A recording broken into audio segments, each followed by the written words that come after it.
जाती जातीमध्ये सर्वजण एकत्र राहावे या अनुषंगाने गेले कित्येक वर्ष समता सामाजिक संस्थेच्या माध्यमातून, समता पर्वच्या माध्यमातून आमचे नवाजबाई असतील, दत्तात्रय दुपटा असतील, योगेश लादे असतील, सर्व आमचे सहकारी आज कराड शहरामध्ये एकता एकोपा राहण्यासाठी प्रयत्न करत असतील. त्या अनुषंगाने आमच्या सर्व महिला मंडळाच्या सर्व आमच्या रेश्मा लादे असतील, त्याचबरोबर सारिका लादे असतील, या सर्वांनी एक चळवळ उभा केलेली आहे. त्या चळवळीमध्ये आम्ही आज संविधान दिन साजरा केलेला आहे आणि खरोखरच बाबासाहेबांनी जे आपल्याला हक्क अधिकार दिलेले आहे त्या अनुषंगानं संविधान जिवंत राहावं या बाबतीत आम्ही जनजागृती करत आहोत.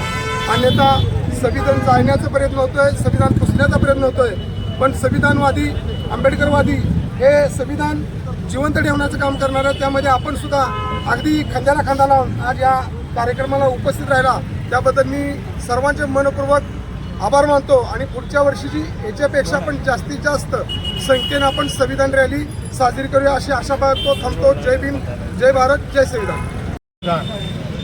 विश्वरत्न डॉक्टर बाबासाहेब आंबेडकरांनी जो समताचा संदेश दिला, सर्व जाती धर्माला एकत्र या हिंदुस्थानामध्ये जगण्याचा अधिकार दिला, तो अधिकार म्हणजे आमचा संविधान. आज संविधान आहे म्हणून आज आम्ही ह्या हिंदुस्थानामध्ये स्वतंत्र बोलत आहोत. तर या आज ज्या संविधान दिनाच्या निमित्त जी समता सामाजिक संस्था यांच्यातर्फे आमचे नेते आनंदराव लादे यांच्या अध्यक्षतेखाली गेल्या आम्ही 5 वर्ष झालो ही रॅली आम्ही आयोजित करत आहोत. या रॅलीचे आयोजन करण्याच्या मागे एकच हेतू आहे की हा संविधान सर्व लोकांना कळावे आणि आपण संविधानाने आपल्याला जगण्याचा काय अधिकार दिलेला आहे ही समजण्यासाठी ही रॅलीची आम्ही सुरुवात केली आहे. तर पुढच्या वेळी ह्याच्यापेक्षा चांगल्या प्रकारे आम्ही रॅलीचे आयोजन करणार आहे. तर कराडमधल्या सर्व नागरिकांनी, संविधानप्रेमींनी या रॅलीसाठी जास्तीत जास्त संख्येनं उपस्थित राहावे आणि सर्वांना विश्वरत्न डॉक्टर बाबासाहेब आंबेडकरांच्या संविधान दिनानिमित्त आमच्या सर्व आंबेडकरवादी व समतावादी यांच्यातर्फे हार्दिक अभिनंदन करतो.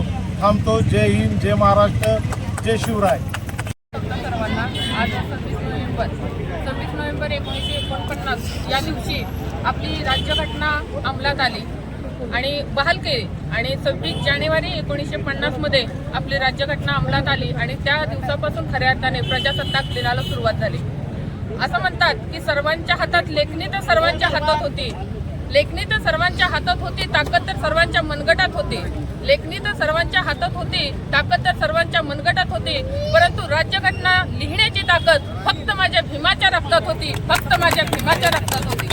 आज संविधान दिन आपण साजरा करत असताना असं सांगायचं वाटतं की लोकशाही, जे लोकांनी लोकांच्यासाठी चालवलेलं राज्य म्हणजे लोकशाही, आणि हा लोकशाहीचा दिवस जर आपल्याला अनुभवायचा असेल, जर जगायचं असेल तर प्रत्येकानं संविधान जपलं पाहिजे आणि जर आपल्या संविधानाची जपणूक झाली तरच खऱ्या अर्थानं लोकशाही जपणार आहे. म्हणून प्रत्येकानं पहिल्यांदा संविधान हा इतका पवित्र ग्रंथ आहे की देशभरात इतका पवित्र ग्रंथ आजही होणार नाही, आजही नाही आणि इथून पुढे सुद्धा होणार नाही असा हा धर्मग्रंथ आपल्याला आपल्या बाबांनी दिलेला आहे. या धर्मग्रंथाचं आपण सर्वांनी जतन करूया, संविधानाचं रक्षण करूया आणि सर्वांनी समता, स्वातंत्र्य, बंधुता, न्याय या तत्वावर चाललं तर खऱ्या अर्थाने लोकशाही जपणार आहे असं मी सर्वांना सांगते. एवढंच सांगते की बाबासाहेबांनी जी घटना लिहिली आहे ते सर्वांनी मिळून जपणं हे आज आपलं आद्य कर्तव्य झालेलं आहे आणि म्हणूनच सगळ्यांनी एकत्र या, एकोप्याने राहावा आणि शिका, संघटित व्हा आणि नंतर संघर्ष करा. एवढंच बोलते, इथंच थांबते. धन्यवाद.